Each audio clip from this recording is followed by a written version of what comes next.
Con una pregunta que yo creo que todos los ecuatorianos nos estamos haciendo, mi querido doctor Ismael Quintana.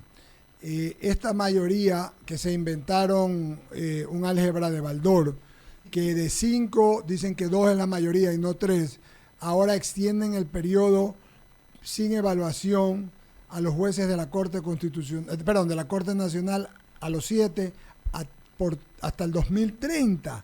Solo quisiera escuchar su criterio al respecto, mi querido doctor Ismael Quintana. Muy buenos días. Buenos días, don Eduardo. Un abrazo para usted, para don Jaime, para todos quienes están en cabina y, por supuesto, para quienes nos están mirando y escuchando a través de I99. Vea, este es un problema que nosotros venimos arrastrando desde el año 2019. Lo que pasa es que tenemos nosotros memoria de corto plazo o a veces mala memoria. Otros tienen memoria selectiva también.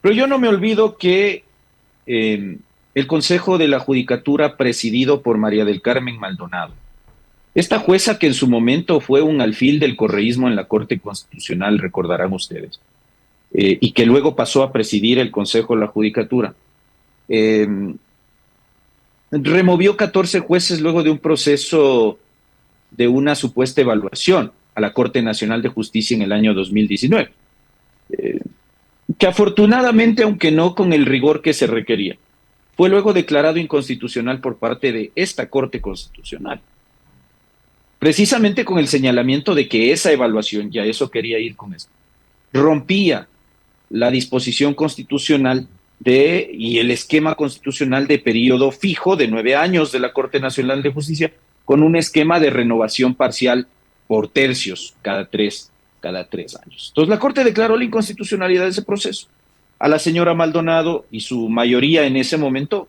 que operaba en conjunto con Morillo y con Barreno, que hoy están también en el banco de los acusados. Decidieron continuar con un proceso, primero poniendo jueces a dedo, porque a los 14 jueces que se los removió en 2019, se los reemplazó inconstitucionalmente nombrando jueces a dedo cuando el ingreso es mediante concurso. Y luego de ese nombramiento de jueces temporales a dedo, se hace este concurso en 2021, del que resultan elegidos los que ahora están siendo cuestionados, Rivera, Racines y otros más, ¿no es cierto?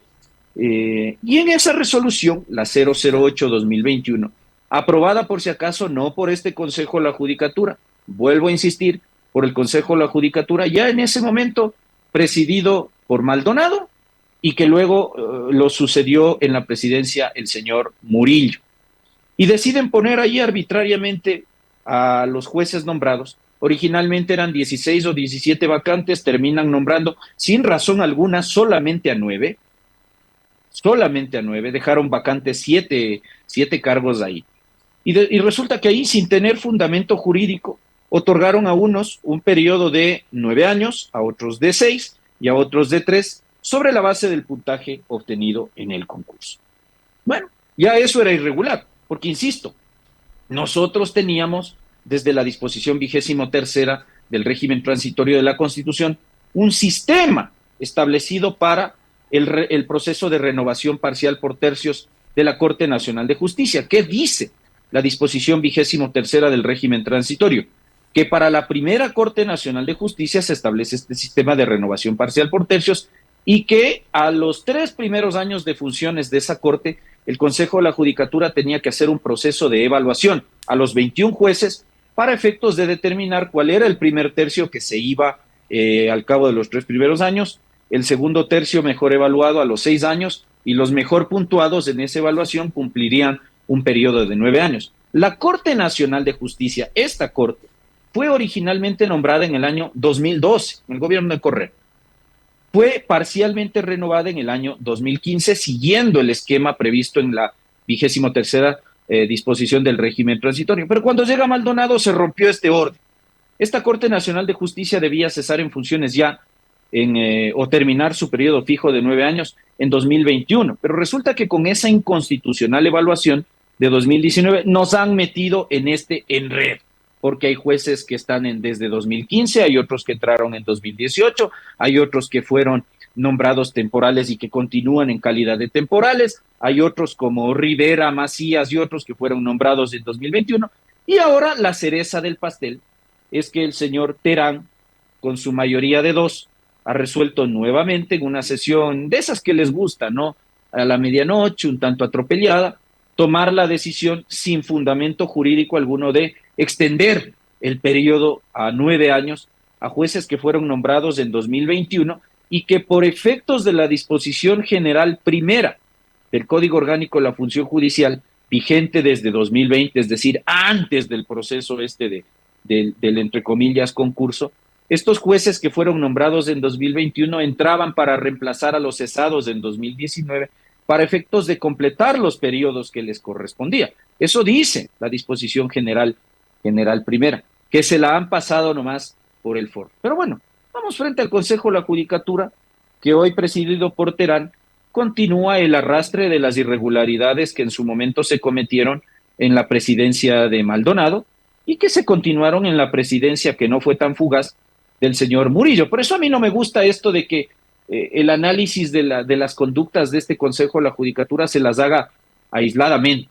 El problema que estamos teniendo con la Corte Nacional de Justicia hoy es un problema que se arrastra desde 2019. Entonces, si aquí vamos a empezar a elucubrar o a establecer teorías respecto de a quién o a qué grupo político, porque sin duda alguna eso es así, se quiere beneficiar con la extensión de estos periodos, regresemos a ver a quién los nombró, porque el señor Rivera, que es el principal beneficiario, que además tiene a su cargo casos penales en los que están involucrados varios exfuncionarios altos del correísmo, ¿no es cierto?, que pudiesen entrar a resolver además recursos de revisión penales de altos funcionarios del correísmo, incluyendo al propio Correa. No es pues un funcionario, me refiero al juez Rivera, nombrado por el señor Terán o por el vocal Muñoz. Fue nombrado por Maldonado, pues. Y por eso yo iba a cuál es el origen de la doctora Maldonado, una jueza que fue puesta por Correa en la Corte Constitucional en el año 2012. ¿Ya? Y por Murillo también fue nombrado, por si acaso, si la resolución 008-2021, en la que se designa, entre otros, al juez Rivera, está firmada por Barreno, Murillo y Maldonado, no por Terán, por si acaso. Lo que ha hecho Terán es continuar esta larga retahíla de irregularidades al no tener base jurídica para tomar una decisión que hoy claramente busca beneficiar a una agrupación política que es el correísmo. Eso es innegable. Entonces, el problema es ese. El problema entonces es un Consejo de la Judicatura que desde su origen no tiene ningún rumbo jurídico para esta toma de decisiones, ¿no? Así es, por favor. Buenos días, Javier Segarra le saluda. Y entonces, ¿en qué quedamos los ecuatorianos? Bueno, es que aquí hay dos clases de ecuatorianos, pues, don Javier, buenos días. ¿Cómo le va? Ustedes y todos nosotros somos los ecuatorianos tipo B en esto. Es decir, el ecuatoriano para el cual la justicia, los jueces, en muchos casos les son mezquinos. Uh-huh. ¿Ah? Y los ecuatorianos tipo A, que son los políticos, para los cuales la justicia está a la orden del día. Por eso esta clase de decisiones. Porque si no, vea lo que pasó ayer nada más. Ayer Fiscalía pide, o ya en días pasados, que se señale día y hora para una audiencia de formulación de cargos por un posible peculado en el caso de la reconstrucción de Manabí, caso en el cual está involucrado el ex vicepresidente Jorge Glass, que ahora está haciéndoles la competencia a ustedes, porque está estrenándose como comunicador, como periodista. Entonces, terrible. Y resulta que ayer ese caso curiosamente está en manos de este juez Rivera. Tenía que realizarse la audiencia de formulación de cargos, pero resulta que al abogado del ex vicepresidente Glass le ha dado una alergia, alguna cosa de esas. Lo cierto es que no acudió. Claro, no acude presentando un certificado médico donde dice que tenía una alergia.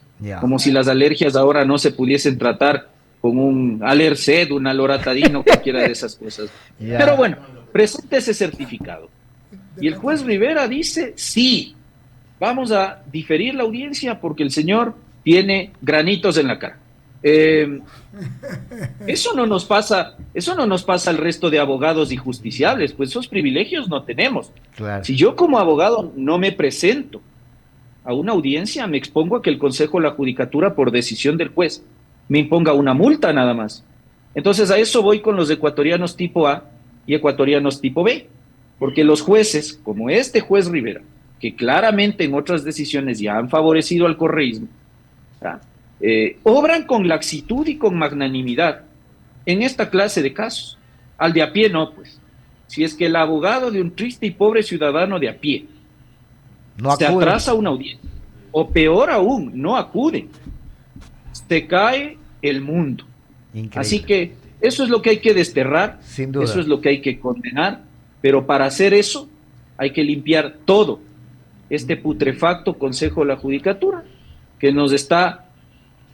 Yo hace un momento compartí panel con la profesora Paulina Araujo y ella decía una gran verdad, que nos está haciendo extrañar curiosamente a consejos de la Judicatura como el de Gustavo Yalc, Increíble. donde Bueno, esta clase de cosas no se daban, ¿no? Fíjese claro. usted.